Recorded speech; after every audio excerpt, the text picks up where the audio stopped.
comment dénicher les meilleures affaires sur OpenSea. Fabien, c'est parti, on t'écoute. Alors, c'est une astuce qui est peu connue et qui est pourtant très, très, très efficace. Je suis sur OpenSea, je suis sur la page principale et en fait, sur cette page-là, il y a des informations qui sont hyper intéressantes et qui peuvent vraiment, permettre de gagner beaucoup d'argent en faisant pas grand-chose.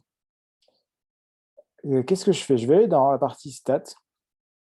Dans la partie stats, j'ai ce petit onglet qui s'appelle activité. Si je vais dans activité, eh beh, qu'est-ce que je vois ici? Je vois les achats qui se passent en temps réel. Bon, on se dit: «Bon, les achats en temps réel, c'est bien, mais en quoi ça m'intéresse?»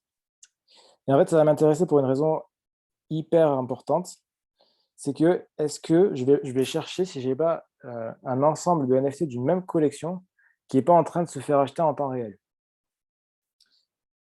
Alors, je ne saurais pas vous prendre un exemple parce que forcément, il faut chercher de manière régulière. Par exemple, voilà, tu vois, là, j'ai quelque chose. Là, je vois que j'ai Iron Man Grandid, numéro 1, numéro 2, numéro 4, numéro 2, numéro 2. Tout ça, c'est la même collection et ça se fait acheter en espace de même pas une minute, il y en a 4 qui se sont fait acheter. Bon, alors ça reste assez faible, mais je me dis: «Il y a peut-être quelque chose qui se passe là». Donc je peux aller donc je qu'est-ce que je fais? Je vais regarder la collection. Je vois que cette collection, elle s'appelle Iron Man Grandis, 965 possesseurs, c'est pas mal.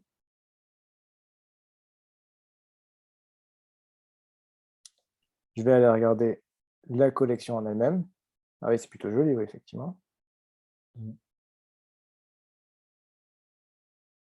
Donc là, simplement à partir de l'activité, ici, j'ai déjà découvert une nouvelle collection.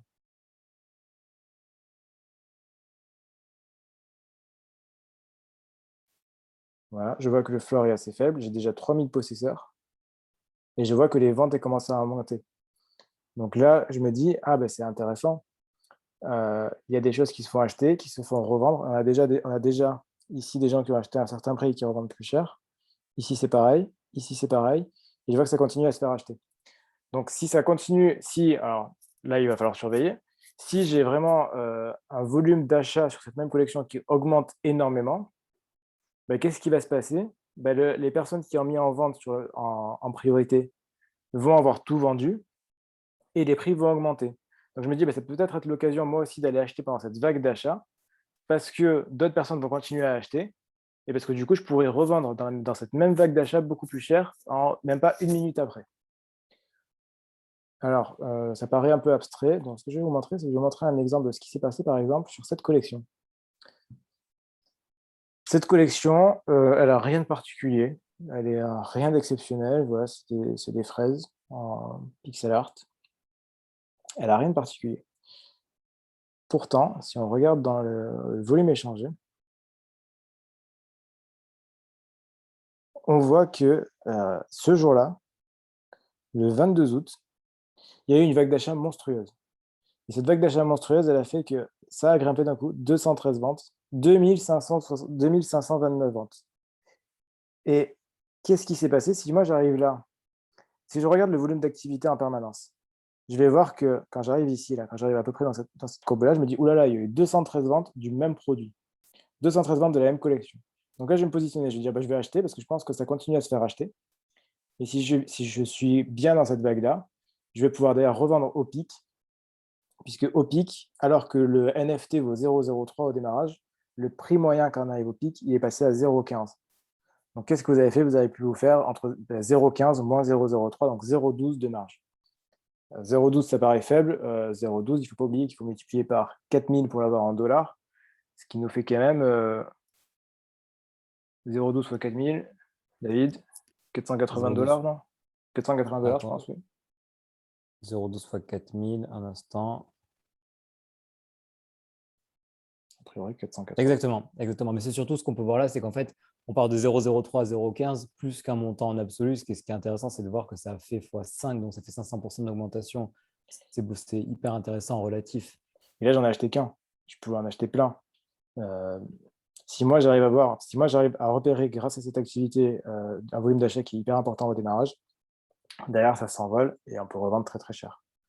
Ça a Ça fait été quand le même cas 500%, aussi, ouais, gagner 500. 500% de plus-value en une minute, quoi.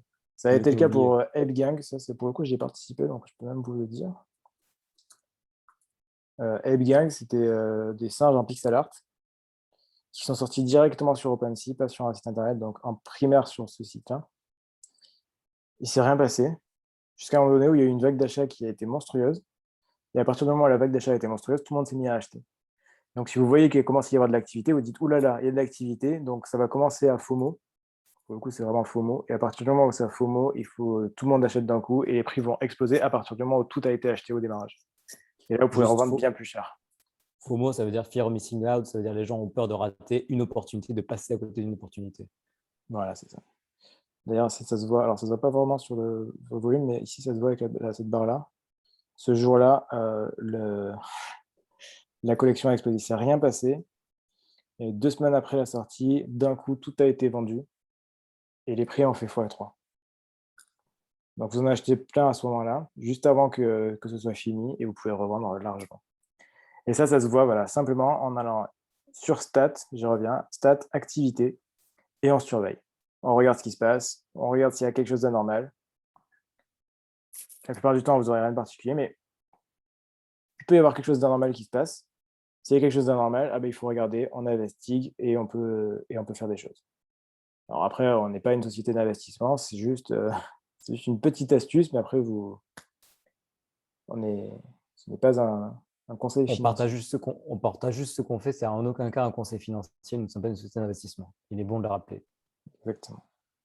Voilà. Dans ces cas-là, dans tous les cas, vous avez vraiment quelque chose d'intéressant et qui peut être fait, qui est fait rapidement et qui peut vous permettre en tout cas de faire des belles plus-values. Le gros avantage de ça, c'est que la plus-value peut se faire en l'espace de réellement 3 minutes, 3 minutes, 4 minutes.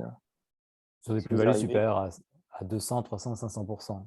voilà, c'est ça. Et ça va être des montants, une plus-value de 200 $, 300 $, 500 $, très très vite. Il y a eu le cas de Ways aussi qui a explosé en un coup. Enfin, c'est pas anecdotique, ça arrive assez régulièrement. Ça doit arriver à minima une fois par semaine. Et souvent beaucoup plus.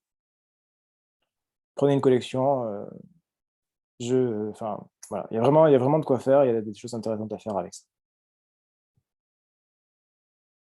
Voilà, c'est tout pour cette vidéo. Ok, merci beaucoup Fabien. C'était très clair, une très bonne astuce pour réussir à dénicher les meilleures opportunités sur OpenSea.